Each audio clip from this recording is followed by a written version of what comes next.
Hey, welcome to Energy Impacts with David Blackmon. I am, believe it or not, David Blackmon. I'm here today with Stu Turley with his Energy News Beat podcast for a joint interview with one of the smartest people we know. And it's always good to talk to people smarter than we are. David Ramsden-Wood, who has his own Substack, Hot Take of the Day, and is just a well-known energy analyst, investor, and all-around man about town up in Colorado. How you doing, David? I'm doing great, guys. How are you? It's been a minute. I think it's been since Nate, hasn't it? Has Yep. it? Oh, It's I been a hate to while. even think about that. That's It's, ridiculous. I'm it, sorry it's been about a that. it's been a while. No, it's good to see you guys. I've been busy. I know you guys have been busy. There's been a lot happening every day in the energy world since January 20th. I mean, really before that. But it's hard, and here we are. We're almost at the end of May. I can't even believe it. Yeah, 4 months into the new Trump administration, and David, and the reason we reached out to David, he published a fantastic piece last week, and I happened to come across it as I was writing a piece with some similar thoughts to it. So I got in contact with him just to let him know I wasn't plagiarizing him about the new Trump doctrine, and it's also David got into that discussion about the Trump doctrine, what it means, how it's going to work, uh, based on a discussion about EOG's recent move into the United Arab Emirates, which he believes, and I agree, is a real, I think, landmark move by a big independent producer who has been focused in America's shale plays to move internationally to beef up its portfolio of not just reserves, but drilling opportunities and everything related to the business. So, David, I really appreciate you being here. Let's get started first by talking about the Trump doctrine and your view of what was laid out in the visit to the UAE, Qatar, and of course, Saudi Arabia, the first country he visited and where he made a big speech laying this all out. Yeah. What is your Well, view of the sea change that's going to bring with U.S. and Middle East relations? so I mean, I think we have to go back just a bit. And it goes to I know if you're on X, a lot of oilmen are quite frustrated with Trump for talking oil down into the 50s, and some of the background to that, and especially in the context of his January 20th speech, and obviously going back to Trump 1.0 with drill baby drill. And I give Chris Wright a huge amount of credit Yeah. because he understands the industry. And so I wrote a piece as soon as Trump came in, and I wanted to start there. I think today is drill baby drill is not about the US. Now, you can make the case it's about US natural gas, and we're going to talk about that because I think there was a really interesting article that came out 2 days ago that we'll close with. But, drill baby drill is about the fact that oil and gas are going to play a prominent role, the prominent role in energy generation for the foreseeable future.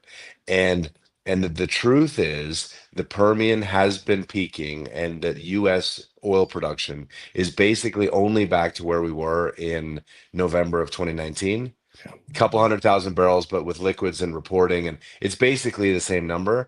And we're drilled through most of the tier one inventory. The Eagle Ford has very little, the Bakken has very little. And so the truth is, we are going to decline or flat to decline in the US almost regardless of prices. There just isn't oil. And so the drill baby drill to me was about going international. And I've been making the case for a very long time.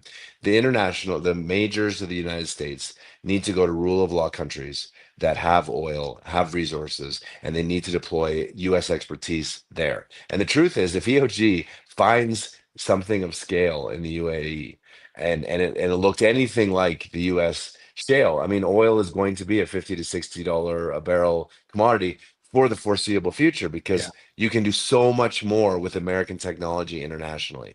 So to me, the announcement that EOG, which hasn't merged, it hasn't bought, it didn't participate in this consolidation phase.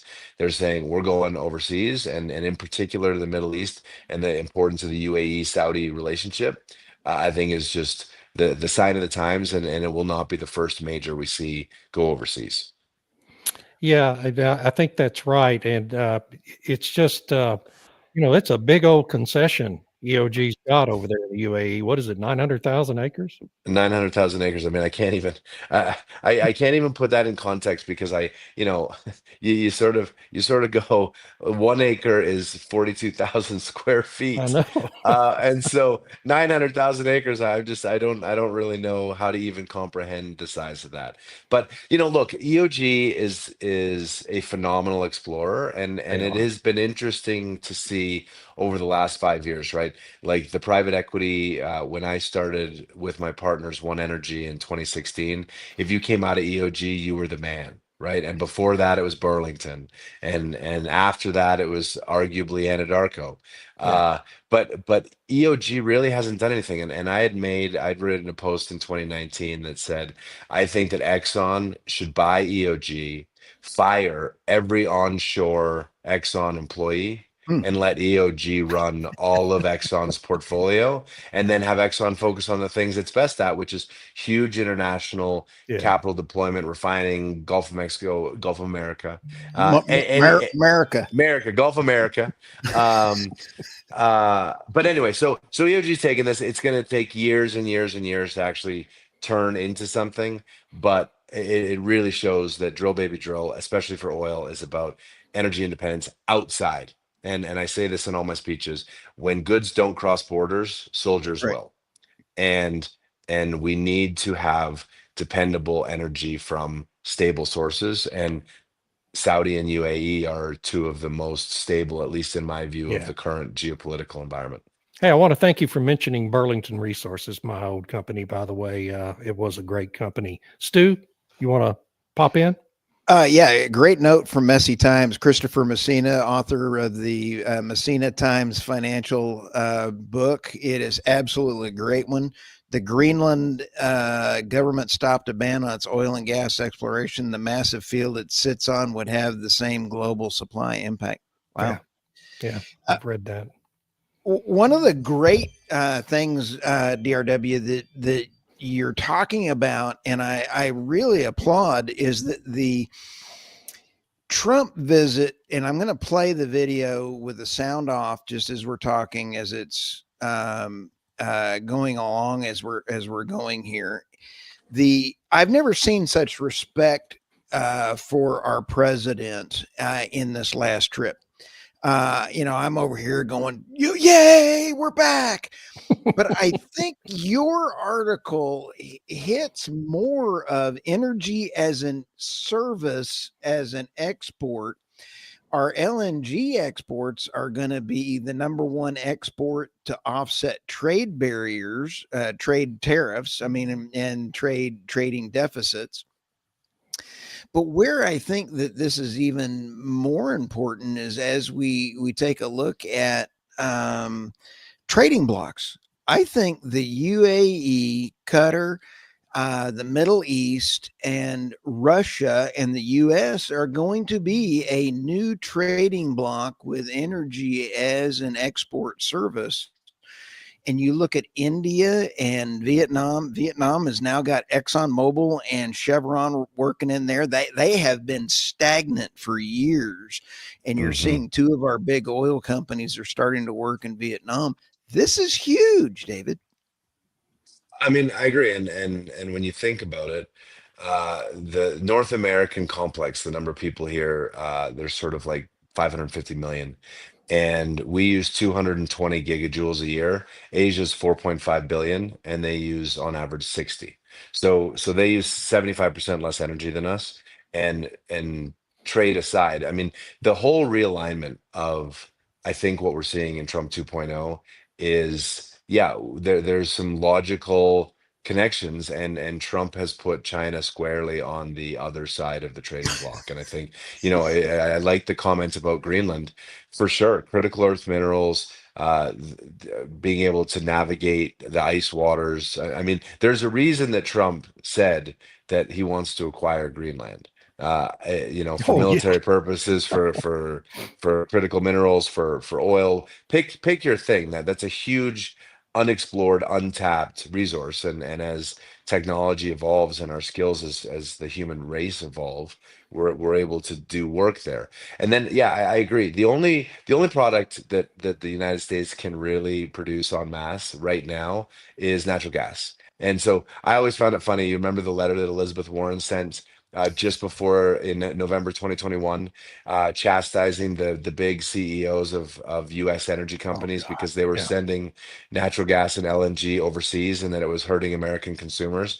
And then miraculously, the Nord Stream pipeline got blown up, and the only solution to Europe's energy crisis was more LNG from the United States. So, I mean, clearly natural gas is the future. That's where we need to see drilling. When I tell young engineers, young people who are maybe in the middle of their career and thinking about what the next 20 years looks like, I mean, move to Pittsburgh. Get into the Marcellus, get in with the EQTs of the world, Yep. the Anteros of the world. I mean, natural gas is coming. It's coming in a big way. And again, the big guys can do this internationally. Qatar's doing it, UAE, Saudi. Yeah. They have huge resources, and it's the only way we can really rebalance the trade. And it is not lost on me that the agreement that the Trump administration made with New York with the wind I power, was right, going to that they ask you shut about that down. next.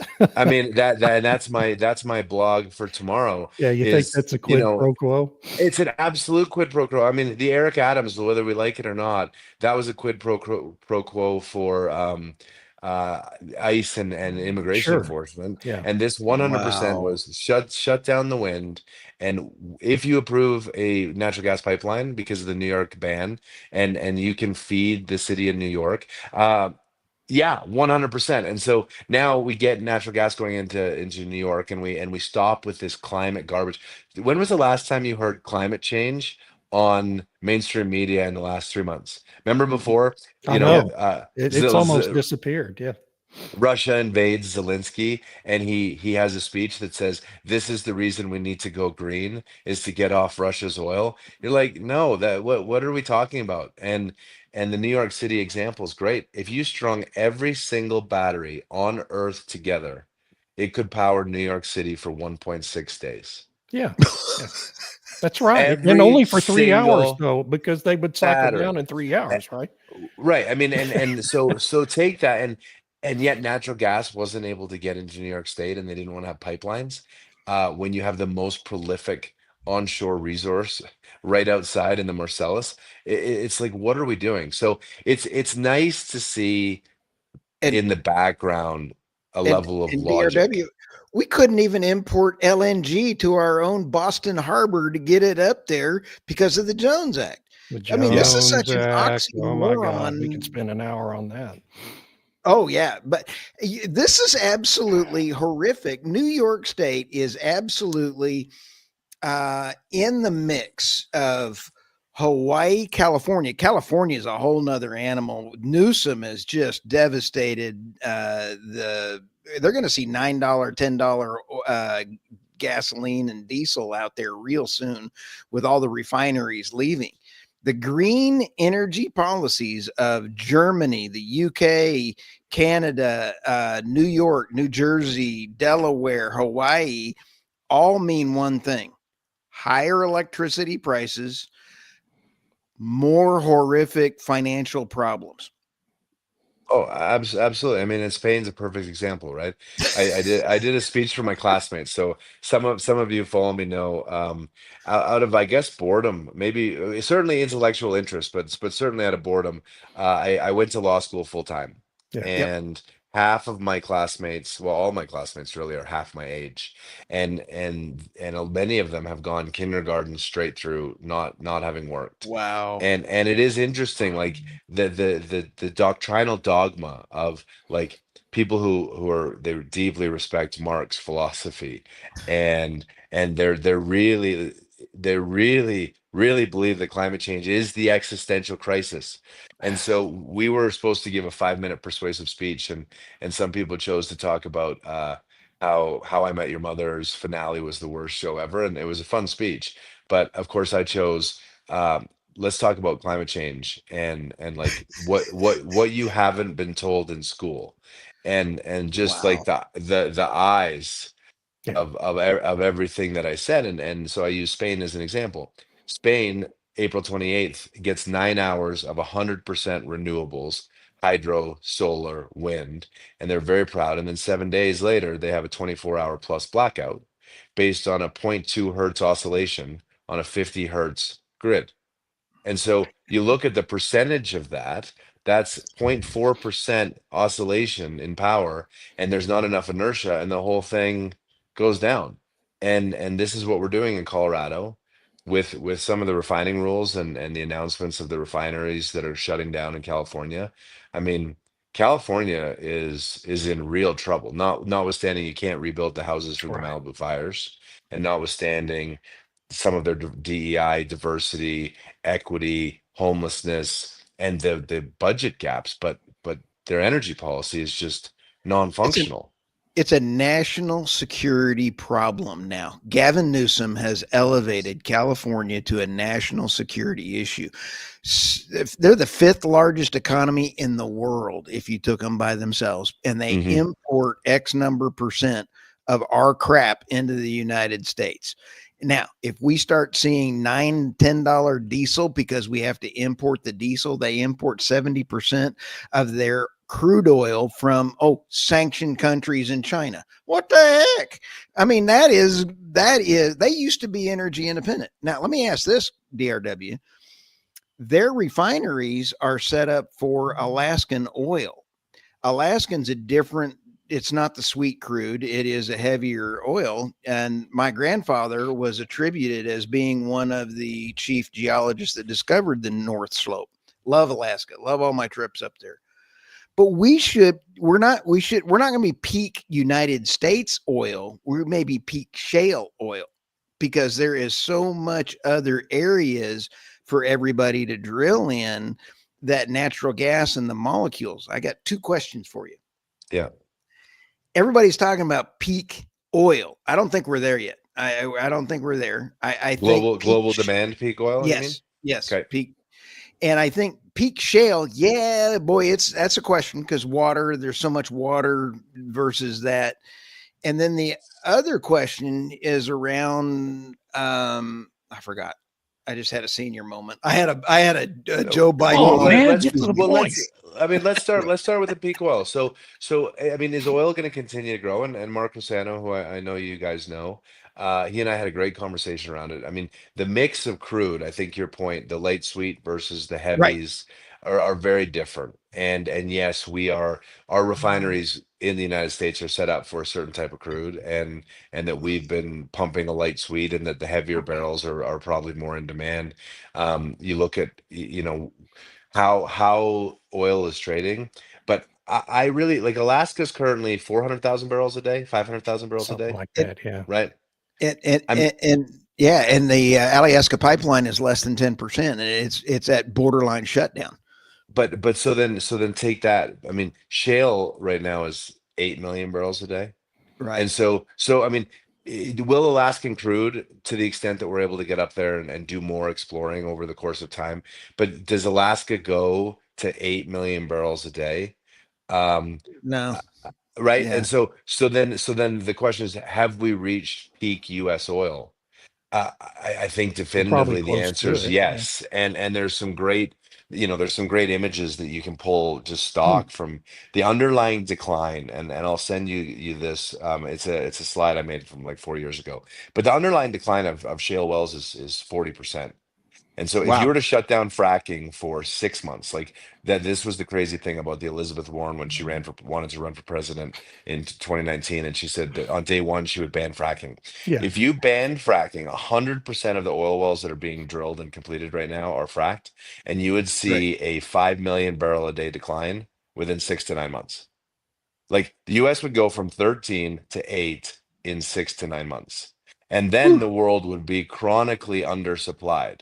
And that's the piece that's so interesting is these companies right now, as oil's 59, 60, 62, ooh, it's Right. a huge number now.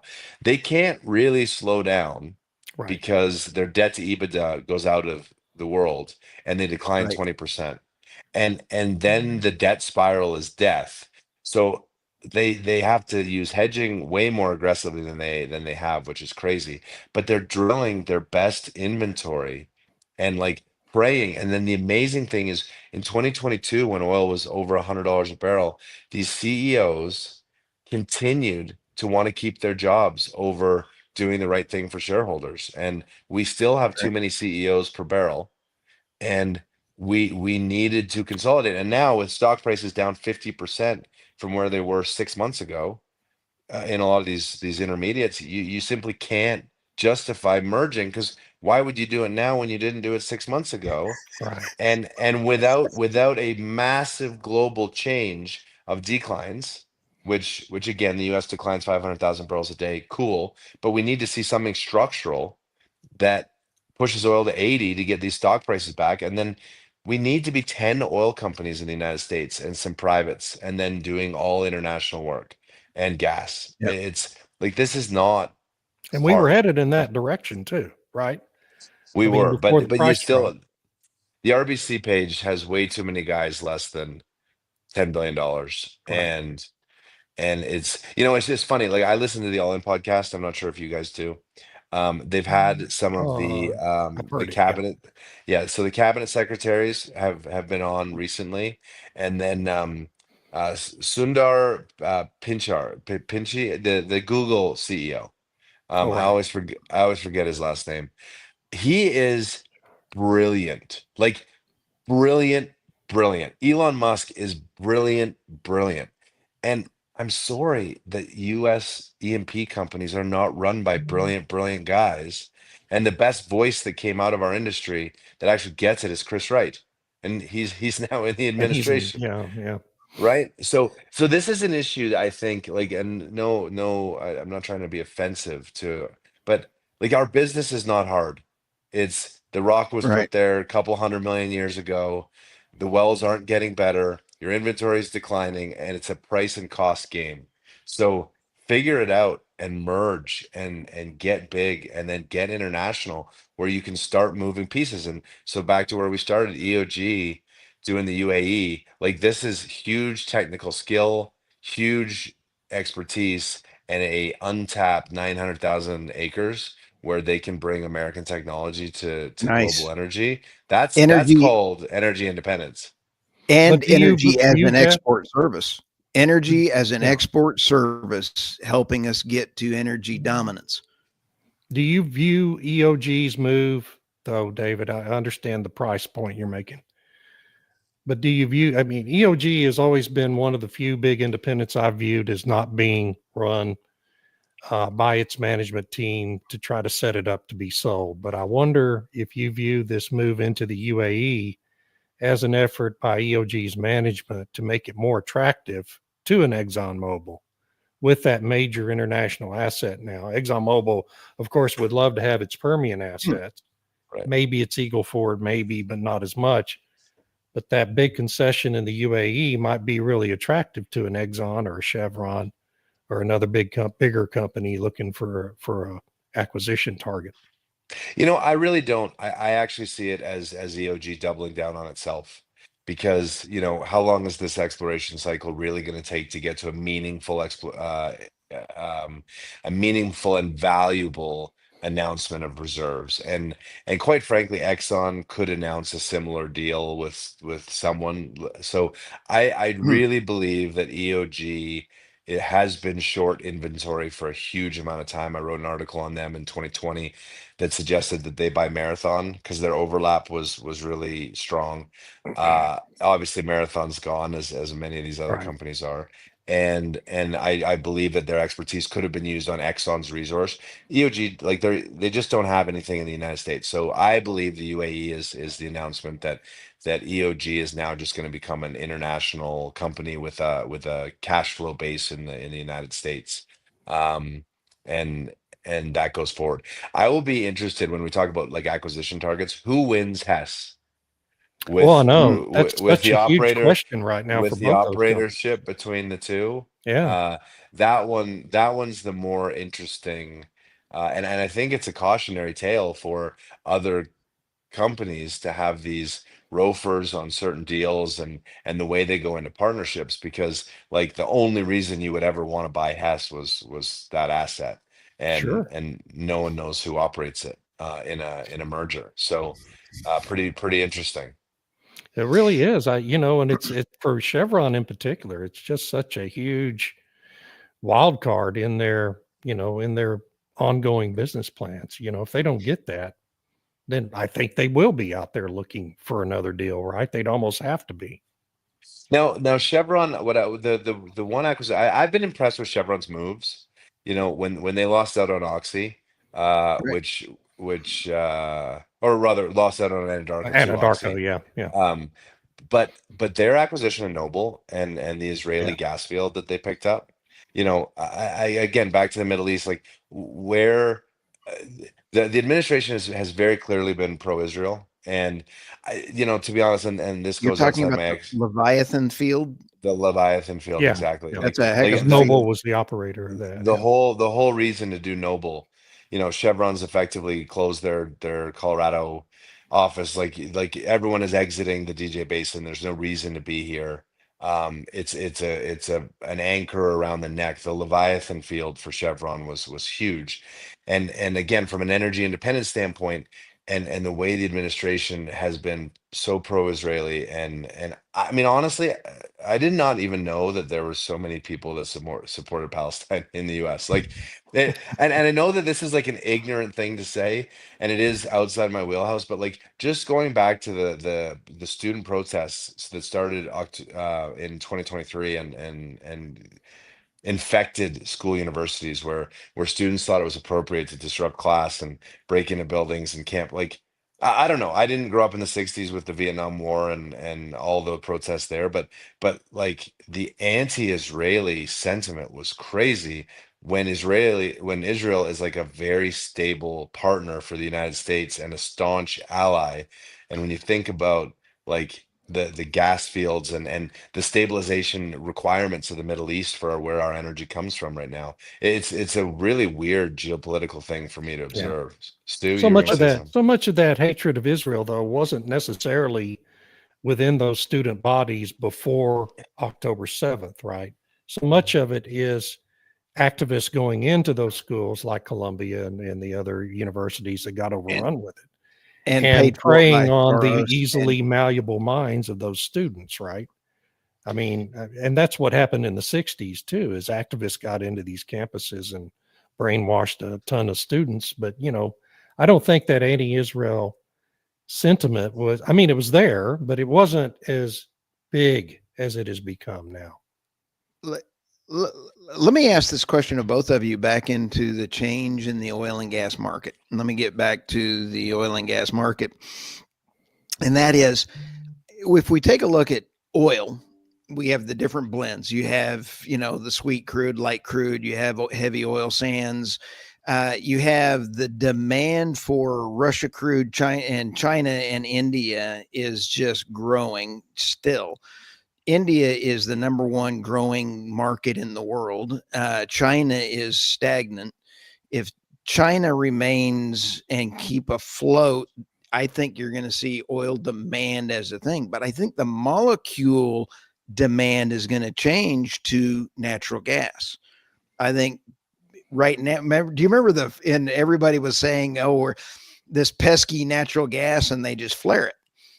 I think that now pipelines are becoming very more important, and I think natural gas is going to be the sought after, and then oil may be the pesky thing that you have to get rid of.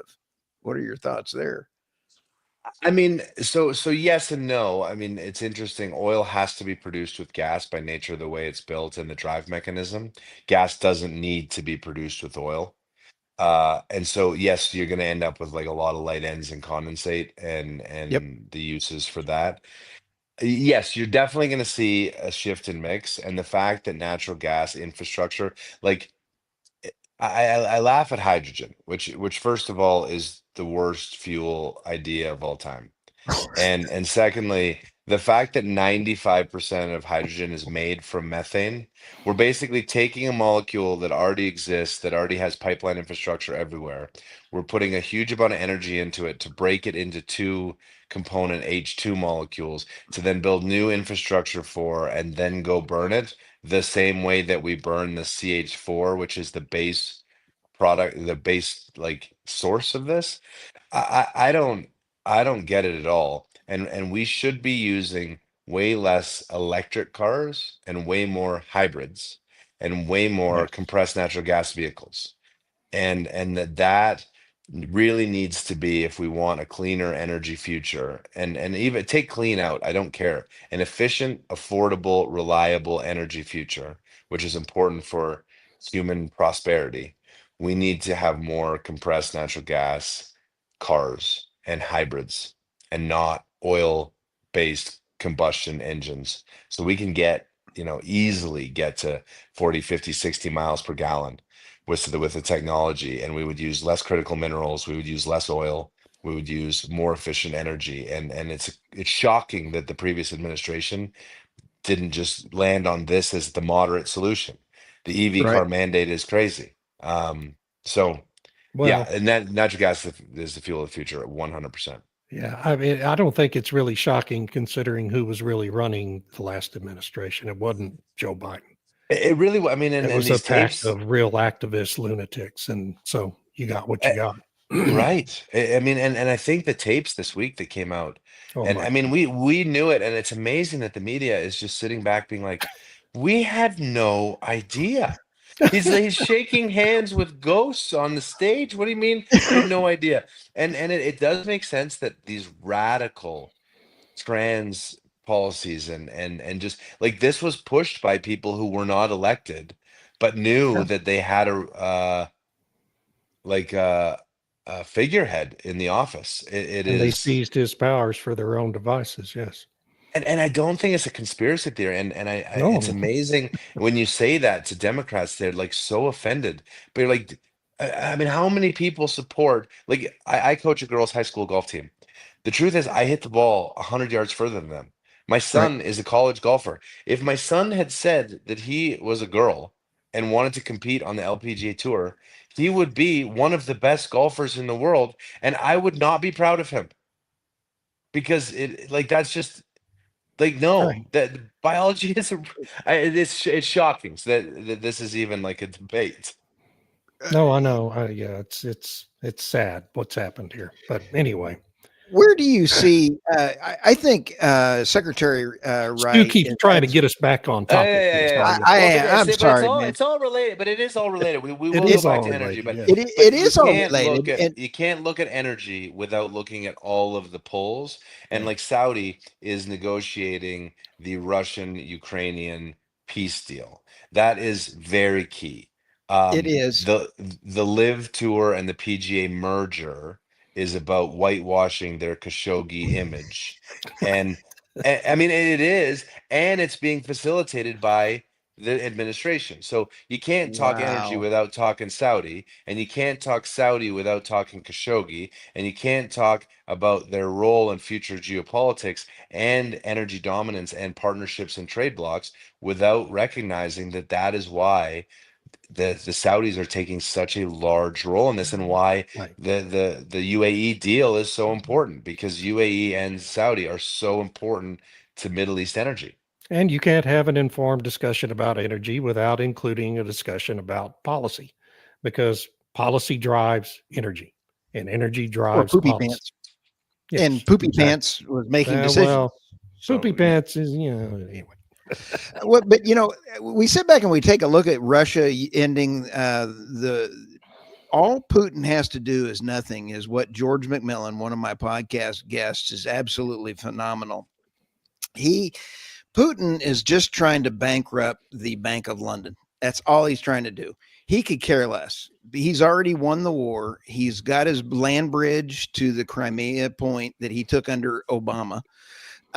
He's got 8 new bases that he needed because he only had one freshwater port that was open year round. He needed that.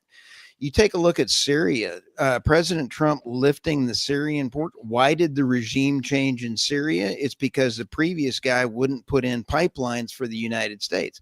Oh, go figure that one out. Wonder how that happened. Now suddenly he's a nice guy and we've lifted the sanctions. There's a lot going on around that geopolitical thing out there. And I think that is critical to understand that not only is Ukraine a crime scene, I think it is actually going to be a new trading bloc. And that new trading bloc is going to be people breaking away from the EU.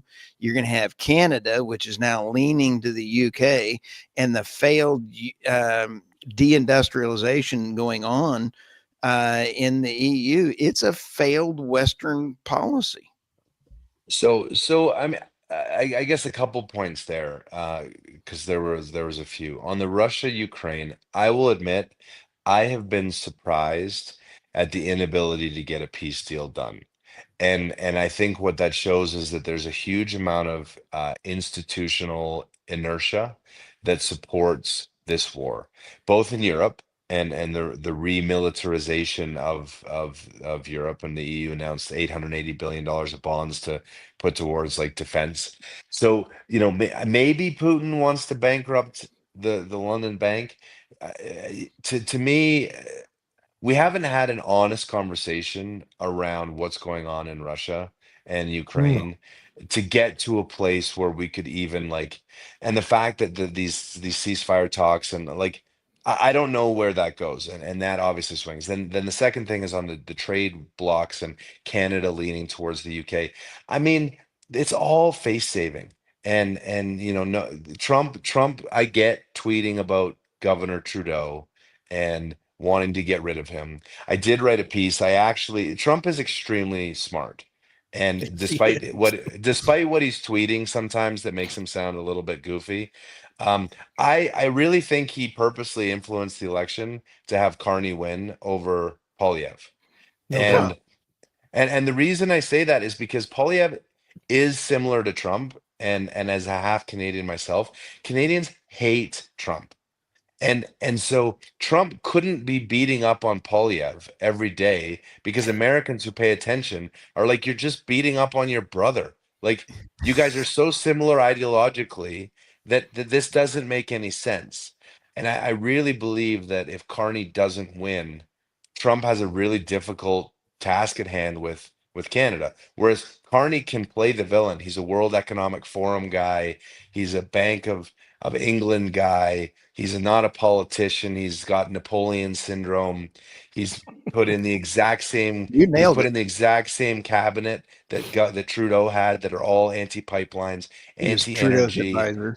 He's like, so Trump orchestrated this because it helps with ultimately hurting Canada to bring them into the fold with the US. Um, Whereas Polyev would have made all the changes and it never would have weakened Canada because he would have said, to hell with all these climate policies. We need to make this great. So I don't buy Canada's leaning to UK any more than like, Hmm. two 5-year-olds are gonna gang up on the 25-year-old bully. Like, they're not gonna have any luck. So they can say whatever they want. Ultimately, everyone has to deal with the US. It's Yeah. just a function of when and how Trump decides to. I like um Medi's message there. Free Alberta. Yes. yeah, Yes, yeah. Alberta. We don't You want look at the Canada, but Alberta is, And Saskatchewan, don't forget, and Saskatchewan's Saskatchewan. great. Yeah. But the worst thing that ever happened to Canada, and I remember it happened as a kid, the referendum in Quebec, that was like 50.1% to 49.9 for Yeah. Quebec not to separate. And Canadians were so thankful at the time. Had I understood and had I had any, I mean, I was 12 or something at the time. Right. Um, Quebec should have left, and Canada would have been such a better country without Quebec. They have a party that runs only for their interests. And can you imagine if California entered the U.S. politics and they always ran a party and they always won and it only cared about California? So out of Washington, you had the Democrats, the Republicans, and the Californians, and and they would be negotiating for all the transfers, all the deals, and otherwise they would shut down the ports. Otherwise, they would shut down all this. Like, it's truly, Quebec is Right. a spurge on Canadian society, and I mean, And that's they what need to California go. is They need to becoming go. to the United States too, as Stu pointed out earlier. It's California's doesn't have quite the influence over national politics that Quebec does, but California is becoming a real national security problem. And, at some point, there's going to it's have to be a horrific. reckoning about all that. What do you think is Newsom? He's come out with a podcast. He's walked back some of his positions. You Yeah. know, he's clearly wanted to be president for a long time. The Democratic presidential field for 2028 is very open. Like, do you think Newsom and these climate guys, do you think they actually believe this stuff, Newsom or was doesn't it the believe it either. only, or was it the only way you could win? Yeah, no, Newsom is a pure political reptile. He just assumes whatever position he thinks is going to get him elected to whatever office he is trying to get. And so what he's doing with the podcast, at least where he started, was interviewing some conservative people to figure out, well, where do I need to triangulate? He's like Bill Clinton. Remember Bill Clinton triangulated after that 1994 debacle and adopted some Republican policies and won in a landslide in his reelection bid. That's what Newsom is trying to do now, is figure out where he can triangulate Republican issues to become more moderate and appeal to more people in the 2028 election. Whereas he's governed as a straight far left lunatic, he knows he can't get elected president as a straight far left lunatic. And so, but he'll say and do whatever he thinks it takes in order to get the Democrat nomination first, and then he will moderate for a general election if he gets the nomination. And he's Bill Clinton all over again, just with a little better hair.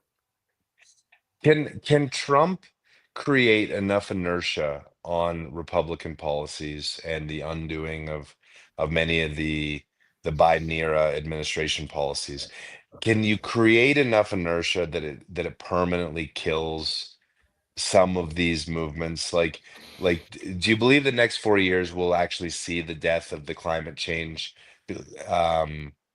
Maybe not the movement, but the amount of money, right? Like, That's a but wonderful point. all these guys had solar I'm funds and Great all that. question, DRW, and I'm really worried. I'm really worried from the standpoint that our horrific Rhinoceros Rex assholes in, did I just say that out loud? In our Congress, our rhinos are about to put in the big beautiful bill, more green subsidies for the whole thing and kick the can down the road. There's more rhinos in there that are part of the deep state. The deep state's pretty darn deep. And until we start seeing people hanging in jail, it's not going to change. And you take a look at California politics.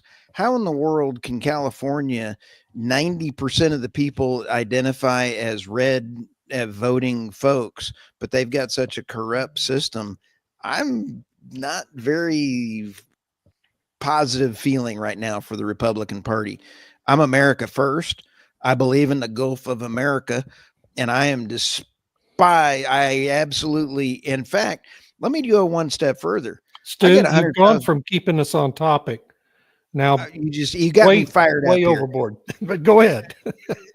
I just want to say to all the people hacking my site, I get about 100,000 people a day to my site, and I know who's hacking my site. It's my own federal government has got agents and people working on this, and I got proof, and it is a case study of 7,000 to 10,000 denial of service attacks on my site every day, because I'm trying to speak the truth out there. And this is just another example of it. Sorry. Well, I mean, the speech piece is an interesting tie, and I think, like, to the question of, can we generate enough momentum and enough discussion? As you guys know, I got banned from LinkedIn in 2020, and they let me back on briefly, and so I had heard someone got back on, and so I wrote them, and they let me back on LinkedIn. Now, you can't search me, you can't find me, and with 20,000 followers, if I do a post, I literally. Uh-oh, we lost him. LinkedIn has just intervened to ban DRW again. Isn't that funny? I mentioned the deep state, David. The odds of this are funny, DRW. Yes. You there? Yeah, hold on. My earphones. Can you hear me? Yeah, I Yep. thought Okay, LinkedIn good. must have My got me again. earphones. Someone called me rudely. Oh. And I was okay. talking to you We're, two. we're over here going, it's the deep state at us Yeah, again. no, I heard man. that. I heard that. But anyway, the LinkedIn thing is crazy because so like to the point of yours, like anyone can moderate anything, and you think you have an audience, but through a couple levers, they can attack, they can Sure. take you down. I They're mean, doing that to me now at LinkedIn. Yeah. yeah. And think about the importance of what Elon did by buying Twitter. Yes. No, it's saved the world, saved the United States. Anyway. It literally saved the world. Yes. Like now you're hearing voices from both sides, and everyone on the left is like, oh my goodness, X is so toxic. It's like, well, that's because you guys blocked half of the voices for 4 years, so you didn't need to curate your channel because your channel just was your channel. It was remarkable. Yeah. No, Elon Musk saved this country, and so few people appreciate it. And of course, yesterday he announced he's not going to get involved in politics anymore, and that's unfortunate for the country. But it's just we should have expected the backlash to happen to him. I don't know if I buy that. I what I took from what he said yesterday was he doesn't need to get involved in politics anymore because Trump is now in power. And so like he's sort of like the Dark Knight from Batman. Like he's not the hero we want, but he's the hero we deserve. And he'll come back when we need him again. Well, I hope so. Because we will need him again. I think that Tesla has a real you guys know I have a Tesla, which I bought as a thank you to Elon for saving democracy. And my classmates hate it. I have a license plate that actually says democracy. It's the best troll of all time. But I love the car and the self-driving and the power, and like it is truly an incredible vehicle. And then you think about the robots and the AI and like, I mean, I don't buy into Tesla's valuation, but as a company, it is truly one of the most incredible companies the world has ever seen. No doubt. Absolutely. And one of the most innovative companies. And free choice is all about buying Tesla. Tesla will be a great buy. I think the robots, I think his technology, and it's going to be able to be a car that older people are going to be able to keep their licenses longer with. There is a reason to do it. I don't understand why we're not driving more hybrids. If Ford put out a decent sized hybrid truck, that would be the #1 selling vehicle on the planet. I guarantee you. I totally agree. I mean, and they're going to, right? I mean, they're developing that model right now. Yeah. Yeah, I mean, the fact that the reason the auto companies are so happy that Trump got in on energy is Ford was losing $64,000 per electric vehicle they were making, and they do pretty well on their Raptor. And so consumers I have a Tesla because I live 7 minutes from school, and I only drive it in town, and like it is my fun second car. But if anything is happening, I drive my Defender, which has the worst oil mileage of any vehicle known to man, but I can drive through 3-foot snowbanks without even noticing. Right. So like consumer choice is a real thing.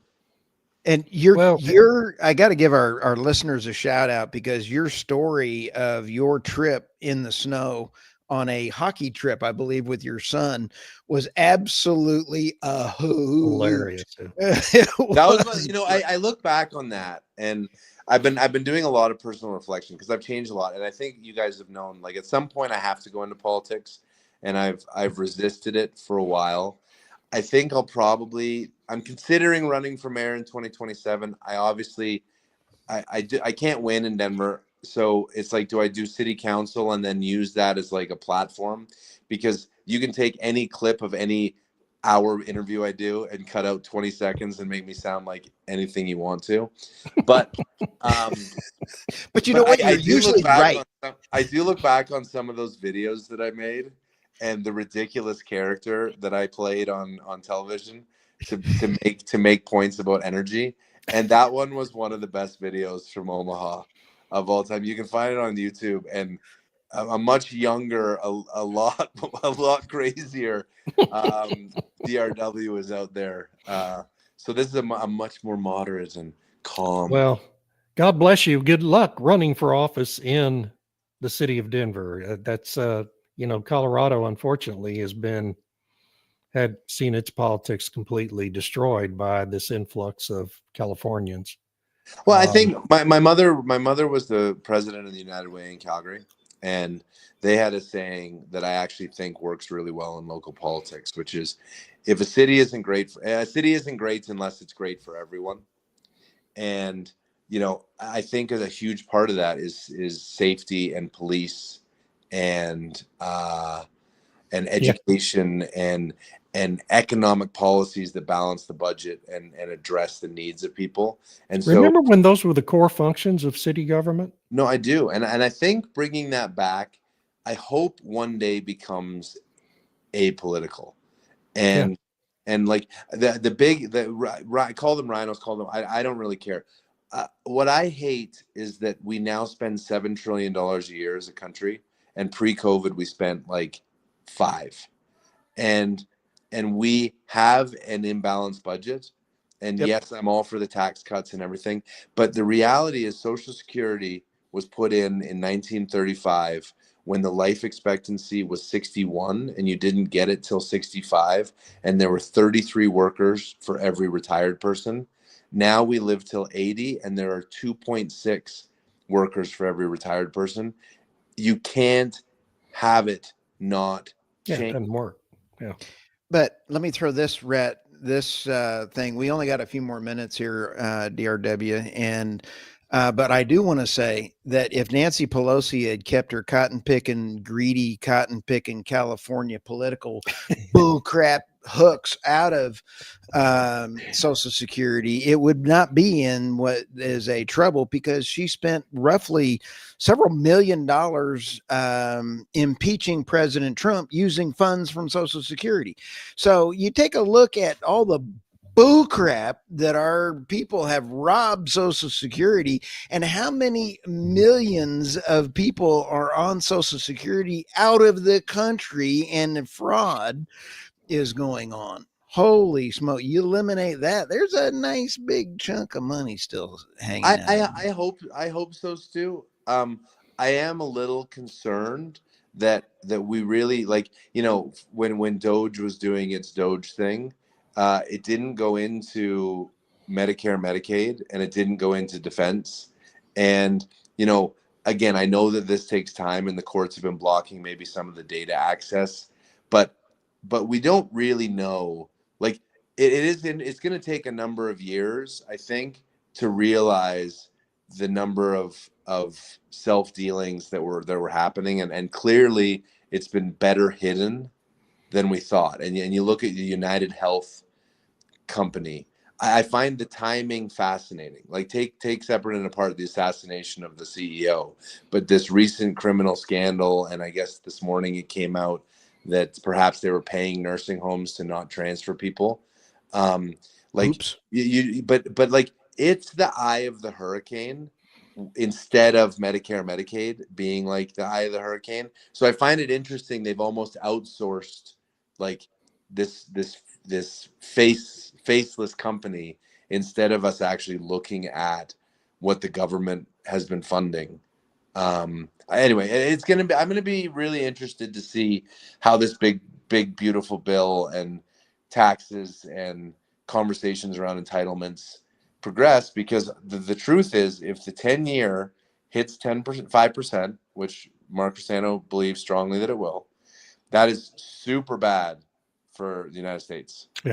Yeah. And back to your question from about 10 minutes ago about whether or not Trump can create, well, we've been all over the place, but whether Trump can create enough inertia to kill off, to have a long-term kind of revolution here. It all depends on the big, beautiful bill, because the midterm elections all depend on the big, beautiful bill. Well, why is that, David? Because of the extension of the Trump tax cuts in it. That's the key to everything. Because if they don't pass that, if they don't extend those tax cuts, then every American's going to get hit with a huge tax increase January 1st next year, and the Republicans will be wiped out in the midterm elections. But it's strange. It's that simple. Who do we? I mean, if let's say the Republicans don't pass it, so Republicans are going to vote for Democrats who want even higher taxes. Yes. Yes. I mean, 80% of people have no idea, have no ability to attach cause to effect in their daily lives. They can't attach the cause of government policy and who is responsible for it to what's happening in their daily lives. And so the media will portray on January 1st, the media will portray that as a huge tax increase brought to them by Donald Trump, with no mention of the role the Democrats played in first making those tax cuts, forcing them to be temporary, and second, to kill the extension of them. And so, probably half the voters in America will go to the polls thinking, well, Trump's responsible for me having 10% less net income, so I'm not going to vote for him again. I'll just vote for the other party. And that's really how people think, man. It's, I know it's irrational, but it really is how most Americans think and make their decisions. It's really sad that we as a country, DRW and David, that we think in the terms of the next election cycle, like President Biden robbing the SPR, and then you have Saudi Arabia and China and India looking in decades, and we Sure. can't get past the driveway. But that's our system, and it's not perfect, but it's the best system ever invented. Well, I think tying back to energy and to close with the time. Yes. we do, it's really sad when our guest has to bring us back. Yes, I know. I mean, I'm sorry. no, I know where we have an hour, and so I think that it is like to the whole point. Why are all chats now? Why do they have to go all around the world and through all these different topics? It's because they're all related. They're all related. Yes, They are. I strongly believe, for the first time in a long time, that we have an excellent group of cabinet secretaries who actually understand their portfolio. Oh, yes. It's the best cabinet ever. They understand their portfolios, and that President Trump feels like he has a borrowed time because the bullet, thank God, missed by that much. And so I am hopeful that we can get enough momentum on the natural gas side, and that the realities of the U.S. oil decline puts in focus the fact that, like, the world doesn't run on, like, without coal, without natural gas, and without oil, and we need more exploitation of those resources, not less. And so hopefully the next 4 years is about building momentum that can't be stopped, no matter what happens in our next election. So that's my optimism for the future. And I think I share your optimism, by the way. But we're out of time, guys. David, tell people how they can find you. So you would like to, the best way is to subscribe to my Substack, which is hottakeoftheday.substack.com. And I try and write probably 5 times a week. And then occasionally, whenever my friends reach out and say, hey, come on the podcast, let's have a chat. I always like that. And you can always hit me up on X at David Ramsden-Wood. Which is a great name because my name is so long. So hit me up there, email me, and I appreciate everyone's time. Thank you guys for what you do and the conversations that you inspire, and it's always good to catch up. Thank you, man. It's always a pleasure. And everybody, please like and subscribe if you enjoyed this podcast, and please visit David at his Substack and Stu at his Substack, which is theenergynewsbeat.substack.com. There we go. And mine is hey, don't bring them down. Let's go up. You can see me at Energy Transition Absurdities on Substack. We're done for the day. Thanks, everybody. It's a wonderful discussion. Thanks, everyone, for your comments, and we'll see you again soon. Here we go, guys. Playing the outro.